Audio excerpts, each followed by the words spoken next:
This was a movie that got on my radar as late as last fall or something like that, and it looked interesting to me because I do love slashers. It's my favorite subgenre in the horror genre. I just like figuring out who's the killer and their motives. It's directed by Josh Rubin, who's not directed that much since before, like 3 or 4 projects. And written by Christopher Landon, who was involved in Scream 7 and he made the Happy Death Day movies. So if I describe this movie, it's actually a real rom-com. It's actually doing both, being a rom-com and being a slasher movie. So I think for those who expect a very brutal slasher movie and very dark slasher movie, you won't get it here. Don't get me wrong, it is brutal, it has a lot of gore, but it's very comedic too. It actually has a good romantic comedy story. And the chemistry between Olivia Holt and Mason Gooding is amazing here, and between the two characters they are playing.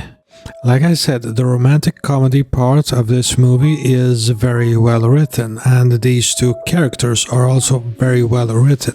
You do care about them. And that's a crucial part for any slasher movie, or any movie in general, in any genre. If you're going to care about what's going to happen in the story, you have to care about the characters. And in this movie you definitely do. Both Olivia Holt and Mason Gooding have good performances in this movie. Mason Gooding, he shows that he can hold a main role in a movie like this. I'm just worried he will get typecast. He's been in Scream 5 and Scream 6, and he will be in Scream 7, so he mostly has been in slashers till now.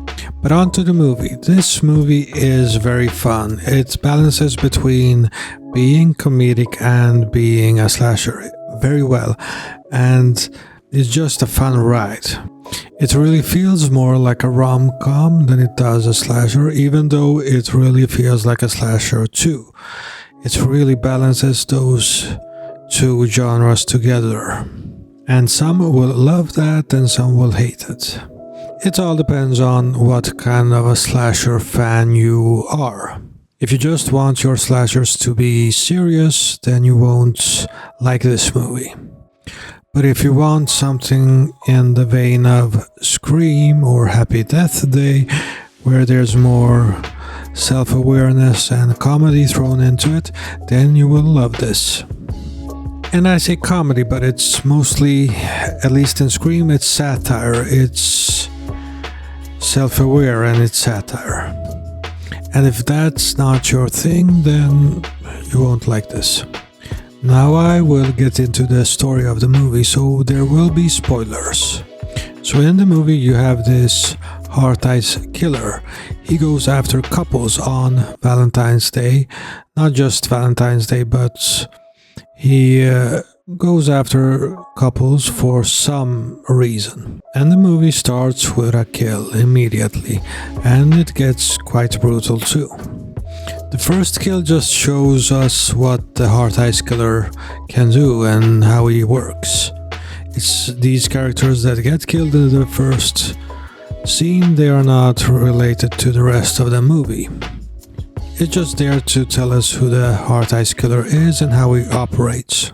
And then we get introduced to Ellie, who is one of the leads in the movie, and she just had a bad breakup, while she's also trying to hold on to her job as a pitch designer for a jewelry company.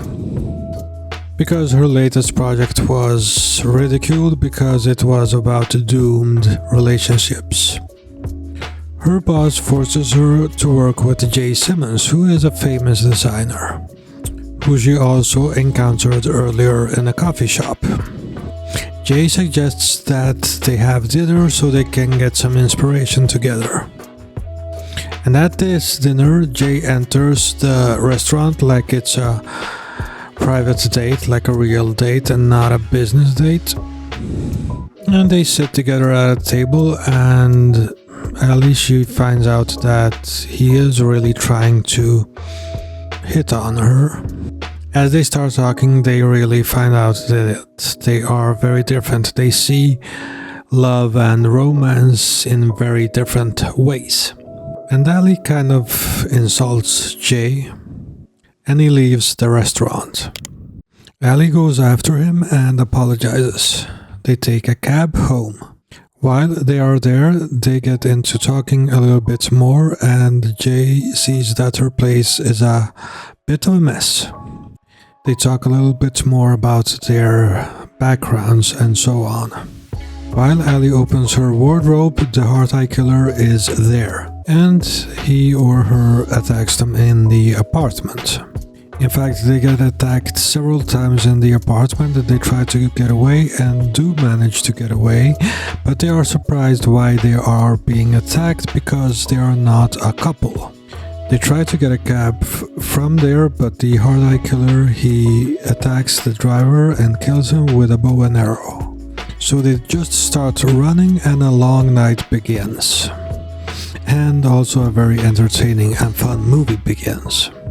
And the romantic comedy part of this movie is a bit unusual because it's not two-sided romance. Ali doesn't really feel the same feeling Jay is feeling about her, at least not in the beginning of the movie, or for the first act. And the rest of the movie from now on is basically a chase. And you get some very great kills here. They are very bloody and gory. The Heart-Eye Killer is creative because he uses what he has at hand, and that adds variation to the kills themselves. The two main characters, they play off each other really great, and they have some great dialogue between each other. And they have some great dialogue with the killer, even though the killer doesn't say a word until the reveal. It's basically dialogue where they ask the killer why he is chasing them in mid-chase, because they are not a couple, and he usually goes after couples.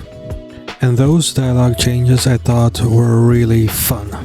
However, I thought there were some flaws in this movie, and it was basically mostly character decisions and the final reveal.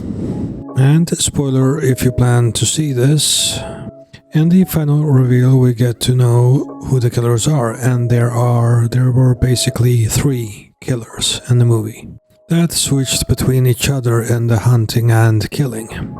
Well, there are basically 2. The third one was just a fan. But it turns out that the killers, they are a male and a female, and they are a couple. And the motive for their murders and killings is that they get off on it. It's basically a fetish for them. So that, I thought, was a little bit, not stupid, but too thin, and not that big of a motive. They basically found a fetish together that they are going out and killing these couples, and that's it. And the reason they were after the main couple in the movie is basically their passionate kiss when they were taking the cab to Ali's home. They actually planned on hunting and killing another couple at the restaurant, but they saw the kiss between them and decided it's them. So there are some stupid things in the movie, but they kind of fit into the movie as a whole. All in all, Heart-Eye is a very fun movie and I really recommend it.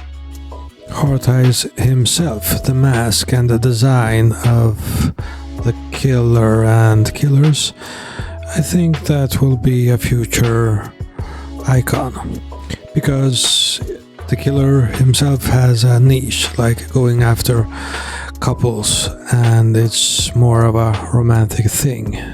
So this movie is perfect for Valentine's Day. I'm giving this movie a 6 out of 10.